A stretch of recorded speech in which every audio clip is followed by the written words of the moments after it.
සියලු දෙනාම ආදරෙන් පිළිගන්නවා අදත් මගේ super English online YouTube channel එකට. අද මම ඔයාලට ගෙනාවේ verbs නැත්තම් ක්‍රියාපදවල past එකයි. ඒ කියන්නේ අතීත කාලයයි. ඊපස්සේ past participle එකයි යෙදෙන්නේ කොහොමද කියලා. දැන් මේවා අපි දැනගෙන ඉන්න ඕනේ අයියේ. මේවා වැදගත් වෙන්නේ අයියේ.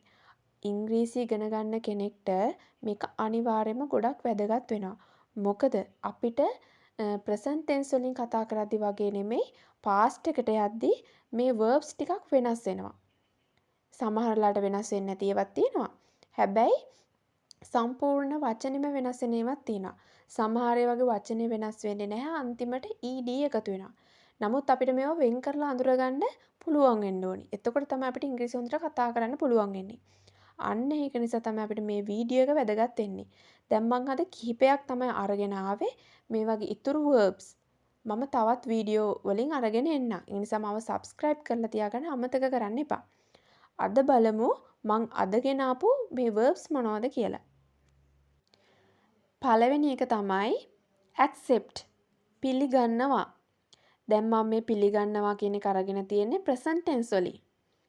එතකොට අපි මේක past tense වලින් කොහොමද ගන්නෙ? accepted පිළිගත්තා කියන එක. දැන් එතකොට මේක වර්තමාන කාලයත් එක්ක වෙනස් වෙන්නේ කොහොමද? accept කියලා කියනවා වර්තමාන වලින් past එකෙන් accepted අන්තිමේට ed එකතු වෙලා තියෙනවා. පිළිගත්තා කියද්දි. එතකොට past participle එකේදී කොහොමද වෙලා තියෙන්නේ?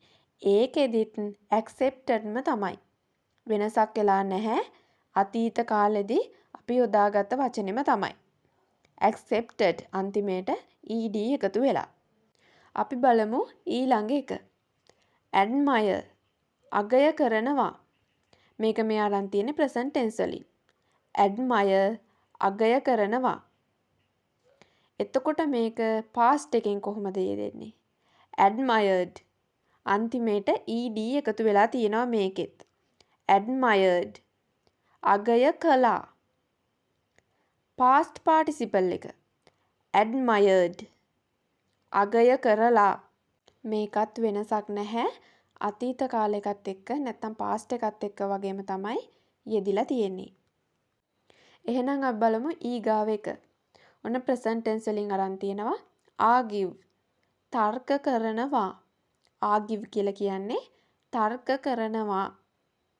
දැන් මේ verbs මම කලින් වීඩියෝ එකකින් කතා කරා. ඒක නිසා මම මේ වගේ ස්පෙලින්ස් අන්න ඒවා එහෙම කියලා දෙන්න යන්නේ නැහැ. මොකද මගේ කලින් වීඩියෝ එකක තියෙනවා මේ verbs ඔක්කොම. දැන් මෙතන අරන් තියෙනවා argue තර්ක කරනවා. ඒකේ past එක argued තර්ක කළා. මේකෙත් වෙනසක් නැහැ. අර විදිහටම ed එකතු වෙලා තියෙනවා. argued තර්ක කරා. past participle එක කොහොමද යෙදෙන්නේ? ඒකත් arguedම තමයි. තර්ක කරලා. ඊගාව එක allocate වෙන් කරනවා. allocate වෙන් කරනවා. past එකෙන් අරගෙන තියෙනවා allocated වෙන් වුණා. allocated වෙන් වුණා. past participle එක allocatedම තමයි. වෙනසක් වෙන්නේ නැහැ. වෙන් වෙලා කියන එක. අපි බලමු එහෙනම් ඊළඟ එක allow ඉඩ දෙනවා. present එකෙන් අපි අරන් තියෙන allow කියලා. ඉඩ දෙනවා. අපි දැන් බලමු මේක past එකෙන් කොහොමද යෙදෙන්නේ කියලා. allowed ඉඩ දුන්නා. අන්තිමේට ed තමයි එකතු වෙලා තියෙන්නේ. අර කලින් ඒවා වගේම තමයි. එතකොට අපි බලමු past participle එක කොහොමද යෙදෙන්නේ කියලා. allowedම තමයි. ඉඩ දීලා. එතකොට අපි බලමු ඊළඟ එක. absorb උරා ගන්නවා. absorb උරා ගන්නවා. එතකොට ඒක past එකෙන් කොහොමද? absorbed ed එකතු වෙලා තියෙන්නේ. absorbed. ඊට පස්සේ past participle එකෙන් එක කොහොමද? absorbedම තමයි. උරලා. absorbed උරලා. දැන් ඔයාලා බලනවා ඇති මම මේ ed එකතු වෙන ඒවා විතරයි ගෙනල්ලා තියෙන්නේ වෙනස් වෙන ඒවා කො නෑනේ කියලා. දැන් මම මුලින්ම මේ වගේ ed එකතු වෙනව තමයි අරගෙන ආවේ. අපි ඊළඟට බලමු මේ වෙනස් වෙන ඒවාත් මොනවද කියලා. අපි ඊළඟ එක බලමු. achieve ළඟා කරගන්නවා. achieve ළඟා කරගන්නවා. past එකෙන් මේක යෙදෙන්නේ achieved කියලා. ළඟා කරගත්තා. එතකොට past participle එකෙන් යෙදෙන්නේ achieved කියලාම තමයි. ළඟා කරලා කියන එක. ඊළඟ එක addict ඇබ්බැහි වෙනවා. addict ඇබ්බැහි වෙනවා. මේක past එකෙන් යෙදෙන්නේ addicted ඇබ්බැහි වුණා. addicted ඇබ්බැහි වුණා. මේකෙත් ed තමයි එකතු වෙලා තියෙන්නේ අන්තිමේට අර විදිහටම තමයි. එතකොට past participle එක addictedම තමයි. ඇබ්බැහි වෙලා කියන එක. ඊළඟ එක add එකතු කරනවා. present එකෙන් අරන් තියෙන්නේ add කියලා එකතු කරනවා. past එකට යද්දි මේක ed එකතු වෙලා added කියලා හැදිලා තියෙනවා. එකතු කරගත්තා. එකතු කරා. එතකොට past participle එකත් ඒකම තමයි. ඊළඟ එක agree එකඟ වෙනවා. agree එකඟ වෙනවා. ඒක කොහොමද past එකෙන් යෙදෙන්නේ? agreed එකඟ වුණා. ඒකෙත් ed තමයි එකතු වෙලා තියෙන්නේ. agreed එකඟ වුණා. past participle එකෙන් මේක යෙදිලා තියෙන්නේ ඒත් agreed කියලාම තමයි. එකඟ වෙලා. ඊළඟ එක apply අයදුම් කරනවා. present එකෙන් අරන් තියෙන්නේ apply අයදුම් කරනවා. මේක කොහොමද past එකෙන් යෙදෙන්නේ? applied අයදුම් කෙරුවා නැත්නම් අයදුම් කරා. applied ed එකතු වෙලා තියෙනවා. past participle එකෙන් මේක කොහොමද යෙදෙන්නේ? applied අයදුම් කරලා. අර විදිහටම තමයි. ඊළඟ එක arrive පැමිණෙනවා. present එකෙන් අරන් තියෙන්නේ arrive කියලා. පැමිණෙනවා. ඒක past එකෙන් යෙදෙන්නේ ඒත් ed ම එකතු වෙලා තමයි arrived. පැමිණුණා. නැත්නම් අපි ආවා කියලා කියන්නේ පැමිණුණා. past participle එකෙන් මේක යෙදෙන්නේ arrived කියලාම තමයි. පැමිණිලා. අපි එහෙනම් ඊළඟ එකට යමු. ask present tense එකෙන් අරන් තිනවා ask කියලා. ask කියලා කියන්නේ අහනවා කියලා කියන එක. අපි බලමු මේකේ past එක. ඔන්න මේකෙදිත් ed අන්තිමේට එකතු වෙලා asked කියලා හැදිලා තියෙනවා. එතකොට past participle එක කොහොමද? ඒකත් එහෙමම තමයි. asked අහලා. ඊළඟ එක avoid මග හරිනවා. avoid කියලා කියන්නේ මග හරිනවා. මේකෙදිත් අන්තිමේට ed එකතු වෙලා past tense එකේ හැදිලා තිනවා avoided කියලා. මග හැරුණා. එතකොට past participle එක මේකේ කොහොමද යෙදෙන්නේ? ඒත් ed මේ එකතු වෙලා avoidedම තමයි. මග හැරලා කියන එක. ඊළඟ එක attack පහර දෙනවා. attack පහර දෙනවා. මේකේ past එක කොහොමද යෙදෙන්නේ? attacked පහර දුන්නා. attacked පහර දුන්නා. past participle එක ඒත් ඒකමයි attacked පහර දීලා. ඔන්න මම ඊළඟට දැන් කතා කරනවා සම්පූර්ණ වචනෙම past එකට යද්දී past participle එකට යද්දී සම්පූර්ණම වචන වෙනස් වෙන ඒවාත් තියෙනවනේ. ඒව මොනවද කියලා මම දැන් කතා කරනවා. දැන් ඔච්චර වෙලා අපි කතා කරේ අන්තිමේට ed එකතු වෙන ඒවා. ed එකතු වෙන ඒවා තව තියෙනවා. නමුත් මම දැන් මේ වීඩියෝ එකෙන් දැන් මේ විදිහට වෙනස් වෙන ඒවාත් ටිකක් කතා කරනවා. අපි බලමු මොනවද කියලා. ඔන්න දැන් මේකෙම අන්තිමේට තියෙනවා ඒ වගේ වෙනස් වෙච්ච එකක්. අපි බලමු ඒක. awake අවදි වෙනවා. present tense එකෙන් awake අවදි වෙනවා. දැන් මේක past එකට යද්දි කොහොමද? awoke වෙලා තියෙනවා. අවදි වුණා. ඔන්න සම්පූර්ණ වචනෙම වෙනස් වෙලා තියෙනවා. awoke අවදි වුණා. AWOKE awoke අවදි වුණා වෙලා තියෙනවා. ඊට පස්සේ past participle එකට යද්දි මේක කොහොමද වෙනස් වෙලා තියෙන්නේ? awoken අවදි වෙලා. awoken අවදි වෙලා. ඔන්න දැන් මේ තුන් ආකාරයකට තමයි යෙදිලා තියෙන්නේ. අපි එහෙනම් ඊළඟ එකට යමු. bite හපනවා. ඔන්න present එකෙන් අරන් තිනවා bite කියලා. හපනවා. ඔන්න past එකට යද්දි මේක bit වෙලා තියෙනවා. ඔන්න වචන වෙනස් වෙලා. bit හැපුවා. past participle එකට යද්දි මේක bitten වෙලා තියෙනවා. හැපිලා. ඔන්න ගොඩක් වෙනස් වෙලා තියෙනවා මේ තුන් ආකාරයකින් තමයි මේකෙත් යෙදිලා තියෙන්නේ. අපි බලමු ඊළඟ එක. bleed ලේ ගලනවා. bleed ලේ ගලනවා. past එකට යද්දි මේක bled වෙලා තියෙනවා. bled ලේ ගැලුවා. past participle එකට යද්දි මේක ඒත් bled කියලාම තමයි යෙදෙන්නේ. ලේ ගලලා. දැන් මේකේ past එකයි past participle එකයි දෙකම එකම විදිහට තමයි යෙදිලා තියෙන්නේ.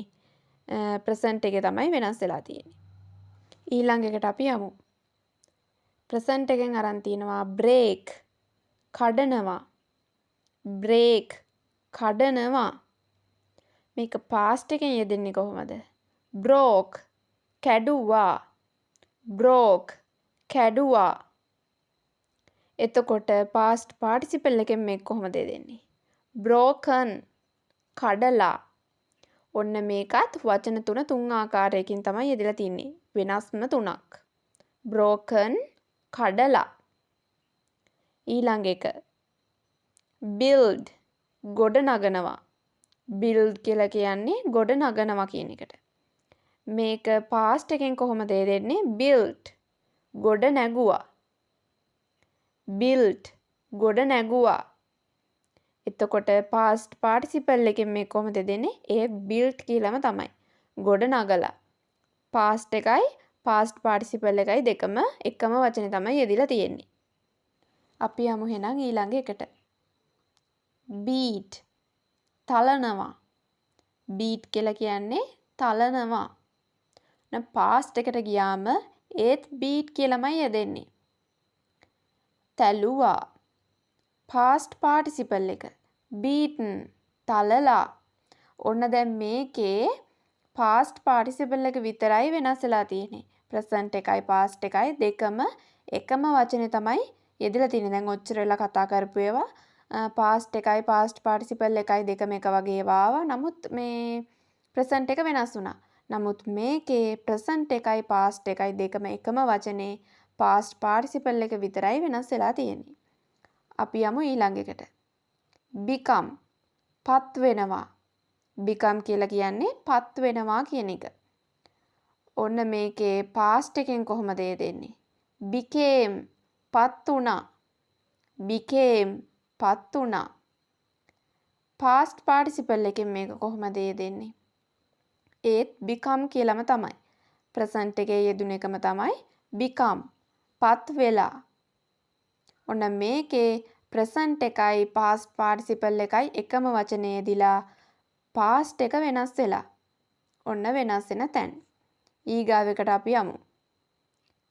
begin පටන් ගන්නවා. begin කියලා කියන්නේ පටන් ගන්නවා කියන එක. එතකොට past එකෙන් මේක කොහොමද වෙනස් වෙන්නේ? began පටන් ගත්තා. began පටන් ගත්තා. එතකොට මේක past participle එකෙන් යෙදෙන්නේ කොහොමද? begun පටන්ගෙන. begun පටන්ගෙන.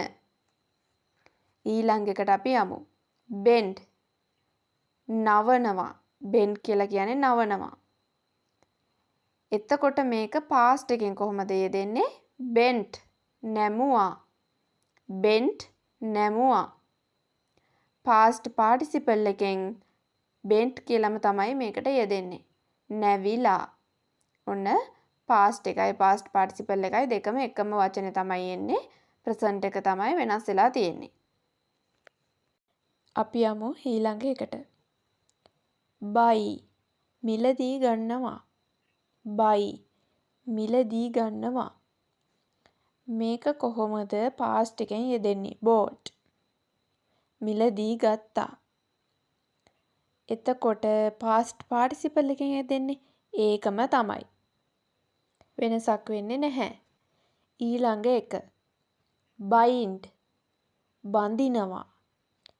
bind බඳිනවා. දැන් මේකේ මේ බඳිනවා කියලා කියන්නේ කසාද බඳින එකට නෙමෙයි, මොනවා හරි පොත් ටිකක් වගේ මොනවා හරි ඒ වගේ දෙයක් බඳින එකට තමයි මෙතන මේ බඳිනවා කියලා අරගෙන තියෙන්නේ. bind බඳිනවා. මේක past එකෙන් කොහොමද දෙන්නේ? bound බැඳා. past participle එකෙන් boundම තමයි. එතකොට past එකයි past participle එකයි දෙකම එකම වචනේ තමයි යෙදෙන්නේ. ඊළඟ එක behave හැසිරෙනවා. behave කියලා කියන්නේ හැසිරෙනවට. මේක past එකෙන් යෙදෙන්නේ behaved කියලා. එතකොට past participle එකෙන් යෙදෙන්නේත් behaved කියලාම තමයි. හැසිරුණා, හැසිරිලා. අපි බලමු ඊළඟ එක. beg අයදිනවා. නැත්තම් අපි යදිනවා කියලා කියන්නේ. beg අයදිනවා. past එකෙන් මේක යෙදෙන්නේ begged කියලා. අයදුවා නැත්තම් අයද්දා. begged. එතකොට ඒක past participle එකෙන් යෙදෙන්නේත් එහෙමම තමයි. begged කියලා. අයදිලා. අපි යමු එහෙනම් ඊළඟ හතර බලන්න. ඊගාව verbs හතර බලන්න. believe විශ්වාස කරනවා.